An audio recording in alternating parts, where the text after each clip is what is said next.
Good morning, everyone. Okay, so today's video is why attractive women are needed in the feminist spaces. Okay, so point number one. So women who are visible in the beauty department and are highly visible challenge the notion that beauty and depth can't coexist, specifically beauty and feminism. Just because a woman is conventionally attractive or strikingly beautiful, that doesn't make her critique of the patriarchy any less valid.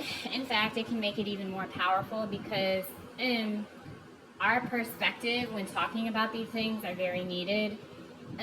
Because our image is often stereotyped as catering to the male gaze, which isn't necessarily true, because just because you invest in beauty, that doesn't necessarily mean that it's for men. Most of the times it's not, and it's for us.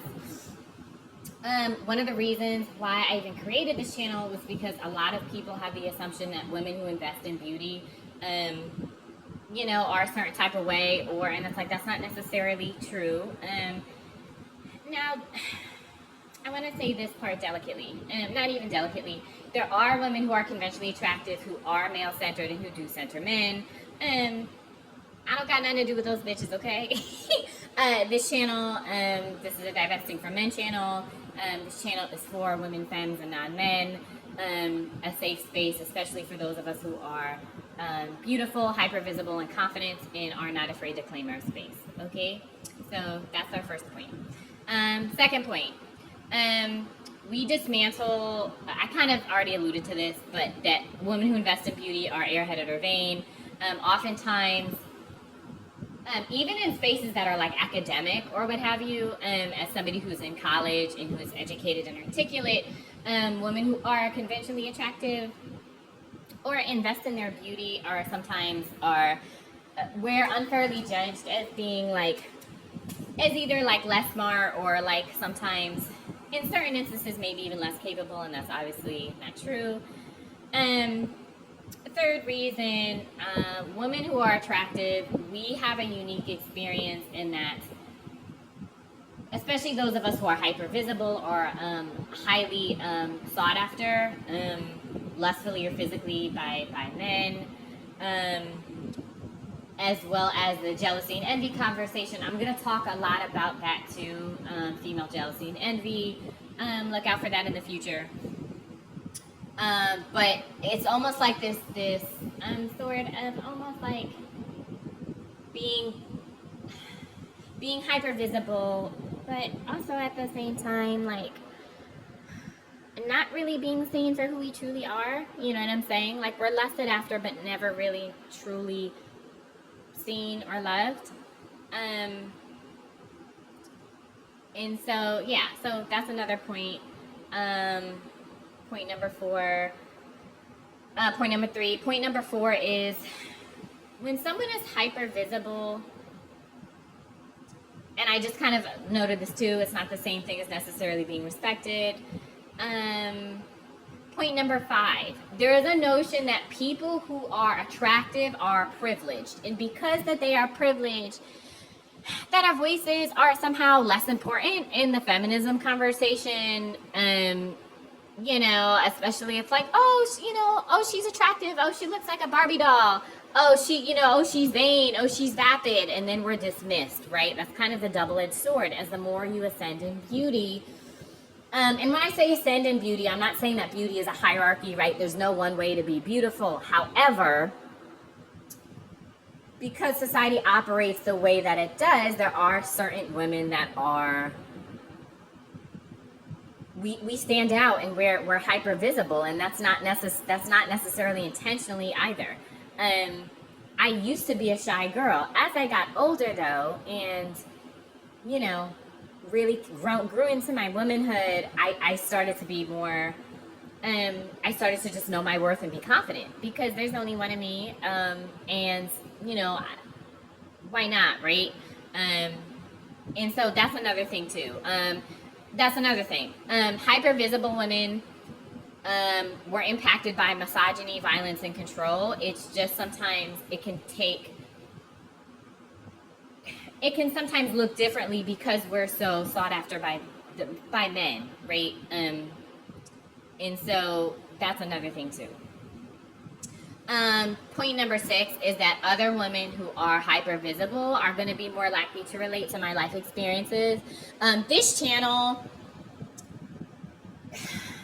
women who struggle with jealousy and envy are going to be less likely to relate to the content on this channel. Women who perceive themselves to be as maybe less desirable or don't focus on beauty may find, or don't necessarily prioritize beauty, may find certain content on the channel. Hopefully y'all can still hear me. But for the women and femmes who don't prioritize beauty, they may find the channel less relatable for them. And so, again, the channel may not be for you, but for the girlies who get it, they get it. That's another point. Point number 7.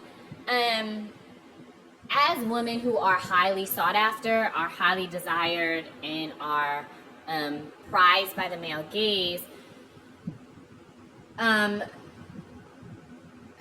we're often the first one. We can expose men really the hardest because we are so sought after.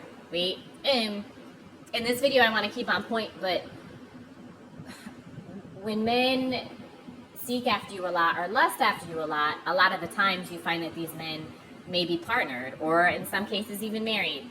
And you don't find this out until later, and when you see it over and over and over again, you really see how these men are. Point number 8. Choosing to be feminine or leaning into your femininity or being hyper femme is not necessarily regressive. You can still speak from power. There are some certain conversations around desirability politics, but again, as a girl who would be considered more like hyper femme, because I just feel the most free that way, and I feel the most powerful that way. I feel like, putting men in their place while attracting the level of attention that I do, is also comes from a place of power, and I love that. And so the girlies who can resonate with that can resonate with that. Point number 9. Because we kind of at the intersection, we can talk about desirability, safety, autonomy, and survival. We're like I said before, we're in a unique position that other women are in. I guess, how would I say it? Are kind of in a position where they're not. They just don't receive the same level of visibility that we do.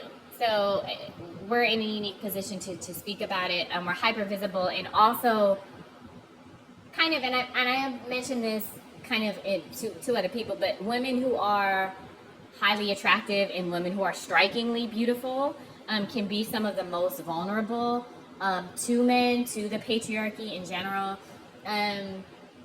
Especially for the girlies who are highly attractive and who come from financially underprivileged backgrounds. That's another point. I think I may do a whole nother video on that. That's a whole experience in and of itself. But how men will weaponize like provision, but also just use that as a means of control. Okay, but that's a whole nother video. My final point number 10. Being attractive doesn't protect you from the patriarchy, which is why our boundaries have to be super strong.